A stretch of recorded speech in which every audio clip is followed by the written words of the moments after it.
Gordon was cross. Why should Henry have a new shape, he grumbled. A shape good enough for me is good enough for him. He goes gallivanting off to Crewe, leaving us to do his work, and comes back saying how happy he feels. It's disgraceful. And there's another thing. Henry whistles too much. No respectable engine ever whistles loudly at stations. It isn't wrong, but we just don't do it. Poor Henry didn't feel happy anymore. Never mind, whispered Percy. I'm glad you're home again. I like your whistling. Goodbye, Henry, called Gordon. We're glad to have you with us again, but remember what I said.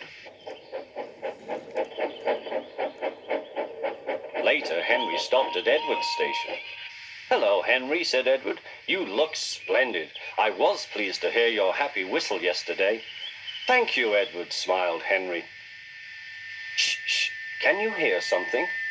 It sounds like Gordon, said Edward, and it ought to be Gordon. But Gordon never whistles like that. It was Gordon. He came rushing down the hill at a tremendous rate. He didn't look at Henry, and he didn't look at Edward. He screamed straight through the station and disappeared. Well, said Edward. It isn't wrong, chuckled Henry, but we just don't do it. And he told Edward what Gordon had said.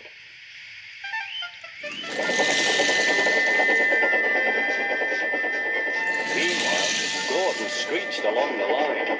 The noise was awful.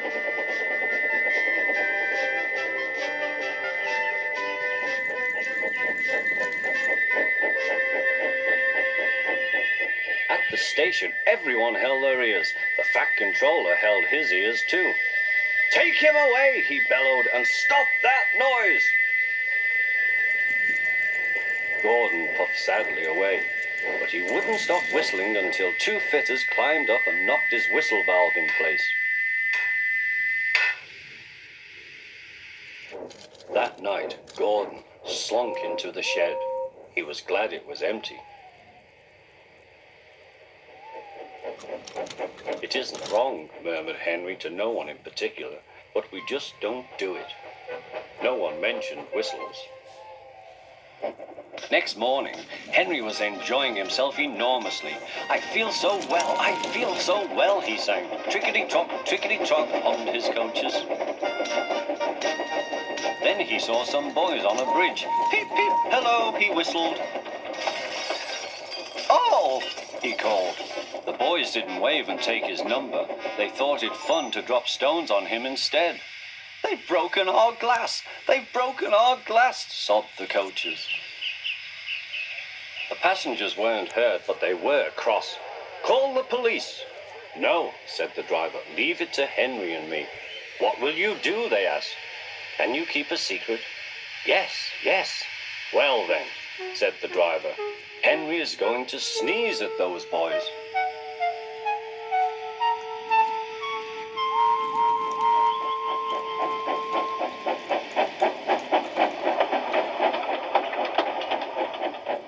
Lots of people were waiting at the station just before the bridge. They wanted to see what would happen. Henry has plenty of ashes, said the driver. Please keep all windows shut till we have passed the bridge. Henry is as excited as we are, aren't you, old fellow? Henry was feeling stuffed up. Soon they could see the boys, and they all had stones. Are you ready, Henry, said his driver. Sneeze hard when I tell you.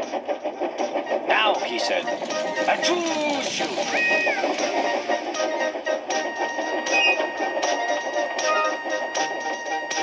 Well done, Henry, laughed his driver. Henry went home very pleased with himself. He had taught Gordon and silly boys a lesson with a whistle and a sneeze.